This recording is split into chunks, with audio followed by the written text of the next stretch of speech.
What's going on in Relay Sports? Back with another video. In this video, I'm going to be talking about the trade that the Toronto Blue Jays made moments after falling from 5 to 8 in the MLB draft lottery, which, by the way, is rigged, and moments after the New York Yankees signed Max Fried to an 8-year, $218 million deal. The trade the Jays made was they acquired from the Cleveland Guardians Andres Gimenez, one of the best defensive players in the MLB. He plays second base, and in addition to Andres Gimenez, they acquired right-handed relief pitcher Nick Sandlin, who is very, very good. He was very good last year. He had in 68 games, almost 58 innings pitched. He was 8-0 with a 3.75 ERA. So he's 27 years of age, and he can't hit unrestricted free agency for a few years. So the Jays have control of him for a couple of years. He is a pretty good pitcher out of the bullpen. There's no doubt about that. And more about Andres Gimenez, who is very, very good, but he signed for a long time. That's what's so good and appealing about Gimenez. In 2023 March, he signed a 7-year, $106.5 million deal that goes through 2029, and he has a team option for $23 million in 2030. So the Jays can have Gimenez here for 5 to 6 years. So that's really, really good. And what did the Jays trade? Well, they traded minor leaguer Nick Mitchell and, of course, Spencer Horwitz, which then the Cleveland Guardians decided they're going to flip to the Pittsburgh Pirates moments ago, which we don't know exactly who that's for, but that is irrelevant for the Jays. The Jays traded Horwitz and Mitchell for Gimenez and Sandlin. That's the big thing with the Jays. And now Spencer Horwitz, yeah, he was a rookie last year, and everyone might think he's young, but he's actually 27 years of age. He is older than Gimenez, and he's the same age as Nick Sandlin. So Horwitz definitely showed promise last year. 97 games, he hit .265 with 12 home runs and 40 RBIs, but he is not going to be no star in this league, I don't think. Gimenez has the ability to be a star.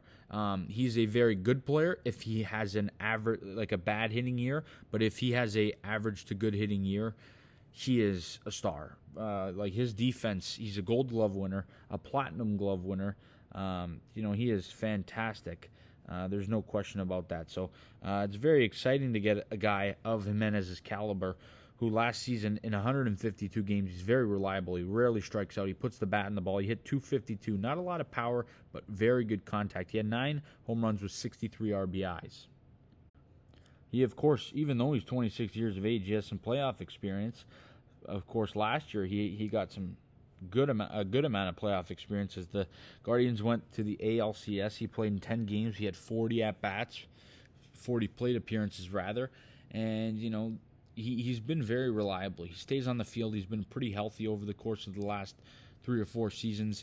He started his career in 2020 with the Mets before playing his last 4 seasons with the Guardians. So he's been good.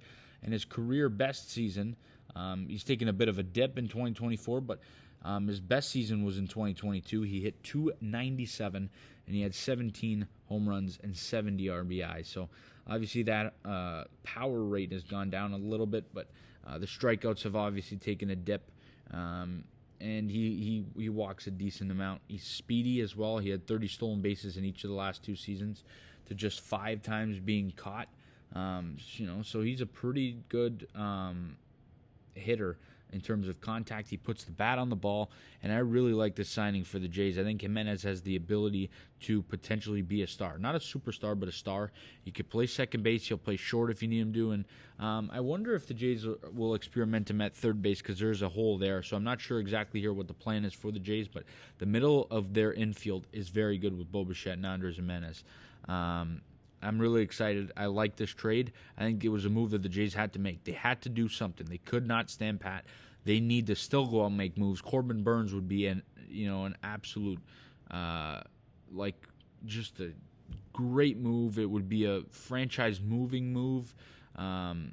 they need to make a deal of that sort. An Anthony Santander or a Teoscar Hernandez or a Pete Alonso, they need to go out and do something more. But this is a good step in the right direction in getting Andres Gimenez, and we'll see what they ultimately decide to do moving forward here. But I love this move. Gimenez is also a lefty, which is very good. He hits left, and he could play and add some contact and some hitting, and it's weird to say a veteran because he's not. He's 26 and he's only been in the league for 5 seasons, but he's got some experience that you could put at the bottom of the lineup. So I like this a lot, and I'm interested to see what this leads to. But you guys let me know down in the comment section, do you like this move of the Jays acquiring Andres Gimenez? And what more do you expect the Jays to do? Let me know all that good stuff down in the comment section. As always, please leave a like on the video, subscribe to the channel if you guys are new. See you guys on the next video, and as always, let's go Blue Jays.